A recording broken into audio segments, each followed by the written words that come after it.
ஆண்டவர் இயேசு கிறிஸ்துவின் நாமத்தினால் மகிழ்ச்சியும் சமாதானமும் நம் அனைவரோடும் இருப்பதாக.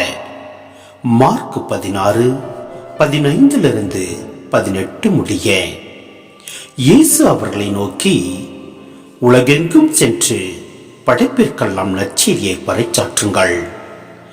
நம்பிக்கை கொண்டு திருமுழுக்கு பெறுவோர் மீட்பு பெறுவர், நம்பிக்கையற்றவரோ தண்டனை தீர்ப்பு பெறுவர்.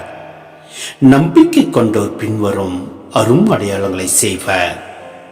அவர்கள் என் பெயரால் பேய்களை ஓட்டுவர், புதிய மொழிகளை பேசுவர், பாம்புகளை தம் கையால் பிடிப்பர், கொல்லும் நஞ்சை குடித்தாலும் அது அவர்களுக்கு தீங்கிழைக்காது. அவர்கள் உடல் நலமற்றோர் மீது கைகளை வைக்க அவர்கள் குணமடைவர் என்று கூறினார். படைப்பிற்கெல்லாம் நற்செய்தியை பறைசாற்றுங்கள் என்பது இயேசுவின் பணி தொடர்வதற்கான அடிப்படை கூற்று.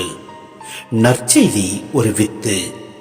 இது உலகில் ஊற்றப்பட்டு வளர்ச்சி பெற்று உலக மக்களை ஆட்கொள்ளும். நற்செய்தி அனைத்து மக்களுக்கும் அனைத்து சூழல்களிலும் அனைத்து பாணிகளிலும் அறிவிக்கப்பட வேண்டும். திருமுழுக்கு பெற்றவர்களின் பணியாக இது இருக்க வேண்டும். எனவே திருமுழுக்கு பெற்ற நாம் ஒவ்வொருவரும் இறை வார்த்தையை மற்றவரோடு நாம் பகிர்ந்து கொள்வோம்.